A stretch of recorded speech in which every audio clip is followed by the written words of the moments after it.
las 7:10, no me voy a adelantar. Nos acompaña a esta hora en cabina Melitón Arrocha, él es candidato por la libre postulación para la presidencia de la República. Buenos días, señor Melitón, gracias por acompañarnos. Muy buenos días, gracias por la oportunidad de estar aquí. Estamos viviendo momentos en el país de tensión, por decirlo de alguna forma, muchos días de cierre, más de 20. Se habla de una inactividad del gobierno también. Ese balance que usted tiene hasta el momento de lo que está ocurriendo, tanto de los cierres de calle como de esa inacción que ha mantenido el gobierno nacional hasta el momento. Bueno, vamos a comenzar por el principio, ¿no? Efectivamente, el gobierno creo que ha hecho desde la perspectiva, digamos, gubernamental, lo que puede hacer con respecto al contrato hasta la fecha, que es...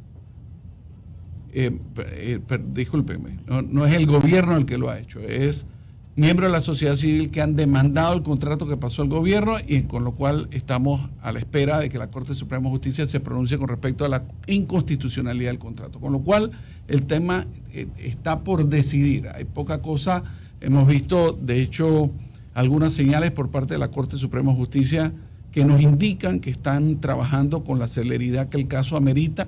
Y en ese sentido, pues tanto el Procurador General de la Nación como el Procurador de la Administración han presentado muy rápidamente su opinión en torno al contrato y el Secretario General de la Corte Suprema de Justicia le ha dicho al país que este tema tiene prioridad y que ellos están muy conscientes de que la sociedad está esperando un pronunciamiento a la mayor brevedad posible. Con lo cual, desde esa perspectiva, pues, digamos, todo el mundo está viendo que al menos hasta el momento están avanzando a la velocidad, a una velocidad razonable de acuerdo a los términos que establece el Código Judicial. Después tenemos unas protestas que iniciaron de forma pacífica, que fueron multitudinarias, que yo creo que podemos decir que no tienen precedentes, digamos, en la historia democrática moderna de la República de Panamá, y que desde mi perspectiva, que era una persona muy joven para la época precedente a la invasión norteamericana, yo creo que son incluso más militantes las protestas de hoy en día que las que se sucedían en aquella época. Y vale la pena mencionar pues de que esa militancia fue caracterizada porque la gente estaba en las calles por las noches y los fines de semana, una cosa realmente sin precedentes. Y la cantidad de personas que salieron a manifestarse en contra del contrato fueron muy relevantes. Sí. Con lo cual, y solo para terminar, lo que he visto de aquí para allá, de allá, de ese momento para acá, ha desvirtuado el movimiento. Ha desvirtuado el movimiento porque ya la gente no está buscando manifestar su incomodidad en torno al contrato, sino que hemos presenciado son actos de vandalismo, actos de anarquía, que de mi perspectiva no tienen ninguna otra intención que llegar al gobierno por fuera del sistema democrático instituido en la Constitución. A ese punto iba precisamente, usted ha dicho, se mantuvo una jornada de protestas que dio frutos, hubo acciones, se están esperando los resultados, pero se ha ido un poco más allá, persisten los cierres de vía, hay productores que están perdiendo su cosecha. Ayer solamente entrevistamos al productor de Tierras Altas, estaba entre enojado y preocupado por la situación porque están perdiendo la cosecha, que significa perder también su dinero. Ellos obviamente dicen que nadie les da eso de vuelta. Entonces la situación se ha extendido un poco más de lo que está pasando. En realidad, ¿son sostenibles todavía estas protestas? ¿Hay estos cierres de vía? ¿Hay realmente una justificación para ello? Mire, desde mi perspectiva ya no hay una justificación para ello. Hoy es el día 24 de protestas. Hoy no solo tenemos el problema de que se están perdiendo las cosechas actuales, sino que en estas condiciones, digamos, todos los agricultores a nivel nacional que en este momento tenían que empezar a sembrar sus cultivos, no lo están haciendo entre otras cosas porque tienen la incertidumbre si lo van a poder colocar de continuar esta situación. No lo están haciendo porque los insumos que necesitan para poder plantar la cosecha de algunos meses más adelante no los tienen, con lo cual nosotros estamos garantizando que con el bloqueo de las calles, que la población no tiene alimentos, que los alimentos que llegan entonces están en mal estado y que son de un precio altísimo, sino que además estamos casi garantizando que en el futuro va a haber un desabastecimiento porque no le estamos dando la oportunidad al sector agrícola de que ejerza sus funciones. Pero el tema no se queda ahí. esta quincena yo estoy seguro que va a haber una cantidad muy importante de despidos en el sector privado, y eso es tan solo normal de pensar porque tenemos 24 días hoy en donde el sector empresarial está trabajando como mucho a media velocidad. En otras palabras, fíjese, lo que le ha planteado a algunos grupos radicales anarquistas al país es que, sobre pretexto de curar una enfermedad, van a matar al paciente. Y el paciente somos todos nosotros, es el país al que en este momento están atentando contra. Y por supuesto, el gobierno tiene una enorme responsabilidad en esto. O sea, se le ha ido de las manos en función de la ausencia de liderazgo que le han presentado a la sociedad. ¿Cómo es posible que 24 horas más tarde nos enteramos que algunas, yo he visto protestas en donde tienen trancada la vía transísmica una sola persona? He visto protestas que cierre de calle en donde la Policía Nacional le ha reportado a los medios de comunicación que los manifestantes todos estaban en fuego, libando licor, bailando en la calle. O sea, eso parece más una parranda que una protesta en contra de una cosa tan delicada. Entonces yo creo que el gobierno no puede jugar a la política al avestruz, que es enterrar la cabeza en la arena y fingir que a su alrededor no está pasando nada.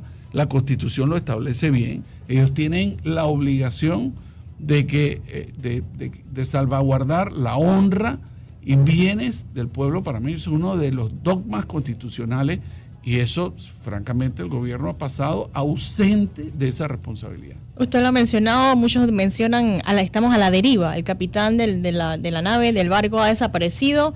¿Esta inacción será parte de alguna estrategia política? ¿Por qué no hay acción? No ha salido nuevamente el presidente a ese llamado a la paz, a la tranquilidad del país. Vemos a una Policía Nacional tratando de hacer mal que bien su trabajo, pero no vemos entonces ni al presidente ni al vicepresidente. ¿Qué está pasando allí? Yo lo único que le puedo decir es que ojalá fuera una estrategia política, porque eso significa que tienen una estrategia.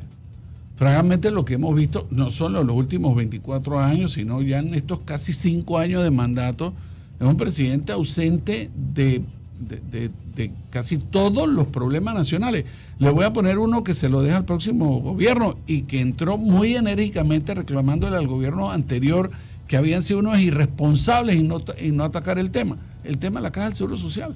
Y sin embargo, aquí 4 años y medio de gobierno, falta el último periodo de sesiones ordinarias de la Asamblea Legislativa, y el tema de la Caja del Seguro Social no han hecho nada más que patearlo hacia adelante y darle esa enorme responsabilidad al próximo gobierno, que lo recibirá en una situación in extremis.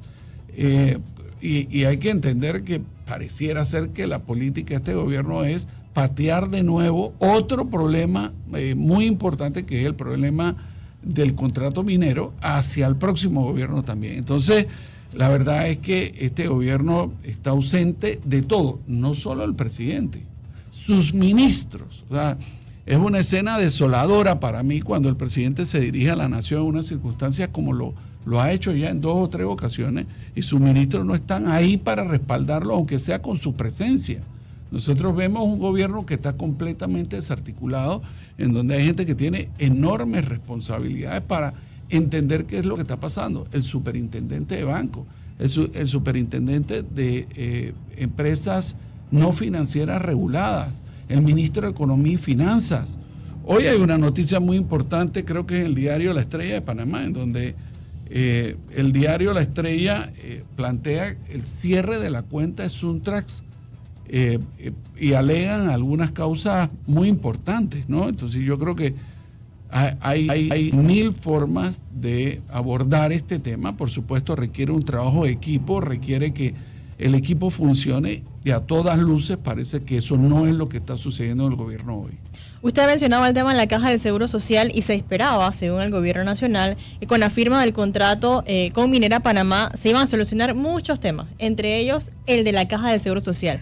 De declararse inconstitucional este hecho, obviamente Panamá no recibirá los fondos. ¿De qué manera, o como usted dice, se pasará la pelota hasta otros gobiernos? El tema de la Caja de Seguro Social, ¿vamos a perderla? ¿Ya no habrá Caja de Seguro Social? Sí, mire, déjeme tal vez echar un poco para atrás para tratar de poner en un contexto la situación del país.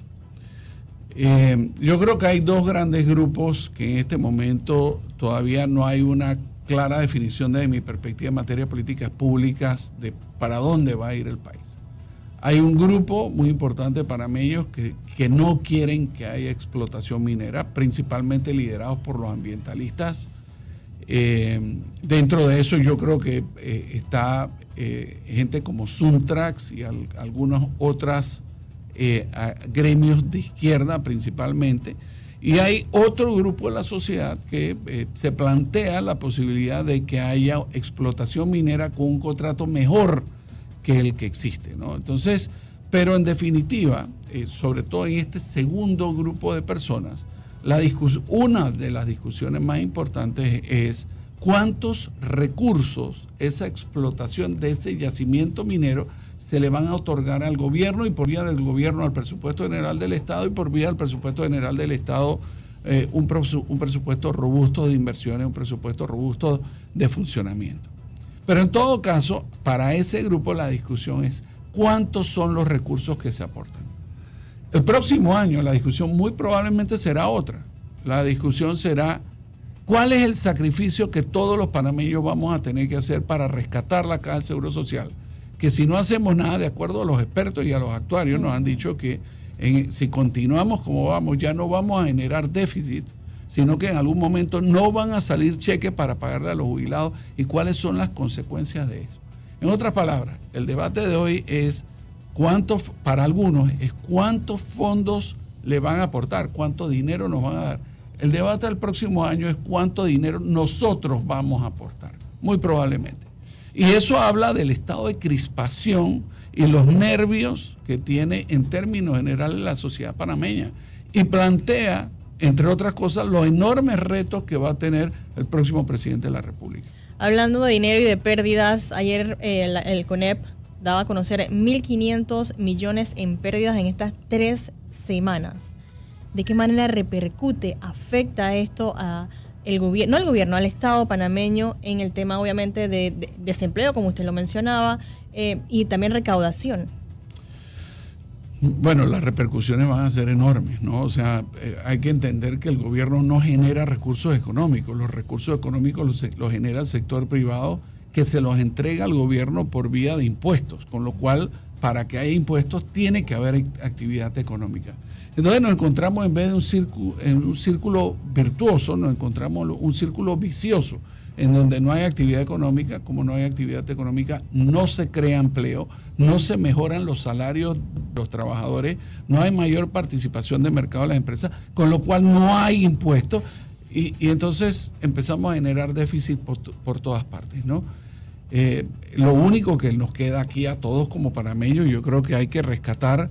El sector empresarial ha asumido una posición de liderazgo desde hace ya algunas semanas, que no ha estado ausente de críticas e incluso de alguna que otra manifestación en contra de ellos, porque nos encontramos en un proceso de descalificación permanente de todos contra todos.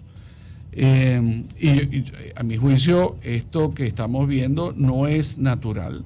A mi juicio, esto que estamos viendo tiene que tener algún financiamiento, alguna asesoría de grupos radicales extranjeros que quieren que la izquierda prolifere dentro de Latinoamérica y que ven a Panamá como un país clave para continuar expandiéndose en América Latina, una izquierda radical que intenta en muchos casos llegar al gobierno fuera del orden constitucional.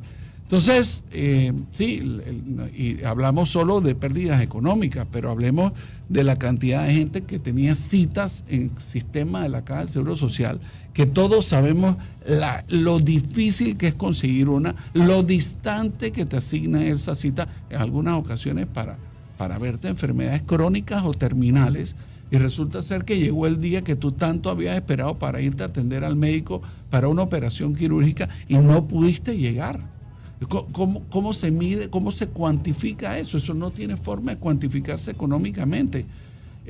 ¿Cuánta gente en las empresas hoy, el día 15, verán su último día laboral? Y no porque son malos colaboradores, sino porque simple y sencillamente el efecto económico es tan brutalmente negativo que no hay de otra, y que la empresa no puede continuar operando con esa carga laboral y o no puede continuar operando del todo.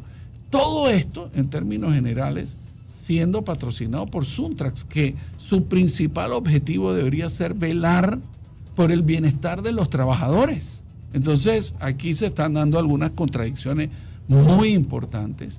Yo creo que realmente ya no hay un proceso de reivindicación sobre una causa.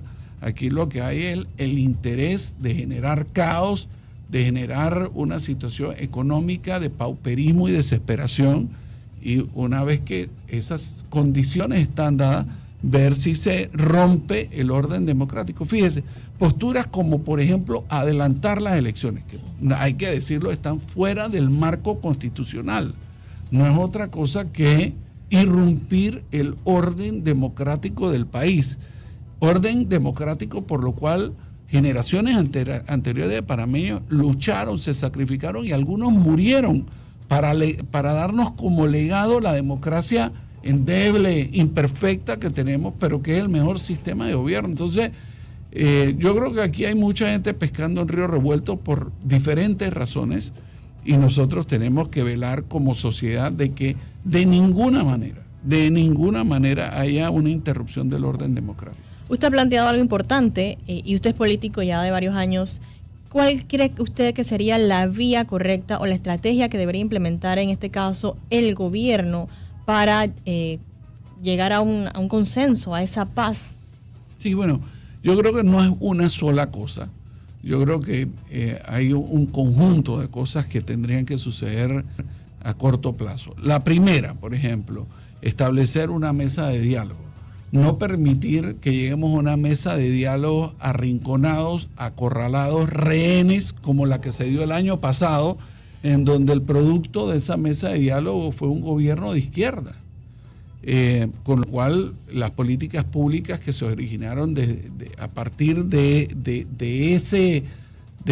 esa situación de conflicto, que, digamos, fue mucho menor que ahora, pero pareciera ser que tenía los mismos actores jugando, fue a todas luces negativa. Habiendo dicho eso, el gobierno, en su capacidad de liderazgo, tiene que llamar a gente que ya se está acercando al gobierno para ayudarlo.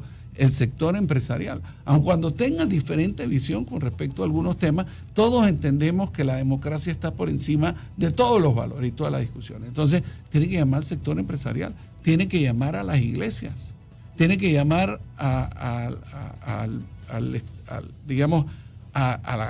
los trabajadores, tiene que llamar, por supuesto, a la clase política. El país es de todos y todos tenemos que colaborar, y en esa mesa encontraremos soluciones basadas en posiciones divergentes, pero que al final terminarán ayudándonos a construir un mejor país. Segundo, yo creo que esta crisis lo que demuestra es que, digamos, la estructura democrática que se planteó a propósito de la última reforma electoral, y ya más de 30 años después de la invasión, que hubo, digamos, un cambio de gobierno en donde regresamos a la democrática y salimos de la dictadura, ha demostrado que esto se ha agotado. Entonces tenemos que hacer reformas a todo nivel, pero especialmente a nivel constitucional, y al gobierno nacional le corresponde empezar un debate con respecto a cuál debe ser el contenido de esa reforma para ir adelantando que en el próximo gobierno esas reformas se aprueben. El tercer lugar es que tenemos que tener un paquete económico anticíclico. Tenemos un efecto recesionario en este momento. Este es el momento en que el gobierno tiene que poner dinero en la calle. Y por último, para no monopolizar el tema, porque sería una larga lista de temas que hay que hacer, estamos pendientes del llamado a sesiones extraordinarias del presupuesto general del Estado para la vigencia fiscal del año 2023. Por supuesto, el presupuesto general del Estado que presentó el ministro de Economía y Finanzas era una burla al sistema democrático. Presupuesto de 32.000 millones de dólares en donde no se cumplieron las metas de recaudación el año pasado. Habla del intento de darle la vuelta a las elecciones. ¿Y eso qué significa? 32.000 millones de dólares, la norma establece que puede el gobierno saliente gastar la mitad del presupuesto, son 16.000 millones de dólares, dentro de los cuales va 200 millones de dólares para la Asamblea Legislativa y y una descentralización paralela brutal. Eso el pueblo panameño no lo puede permitir, estoy seguro que no lo va a permitir, y el gobierno espero que no sea tan insensible de forzar a la población a iniciar un nuevo ciclo de manifestaciones en contra de ese presupuesto del año 2023. Me quedo con esa reflexión. Muchísimas gracias a Melitón Arrocha, candidato por la libre postulación a la presidencia de la República, acompañándonos el día de hoy aquí en cabina. Que tenga excelente día. Muchas gracias. Muchísimas gracias. Gracias por la oportunidad.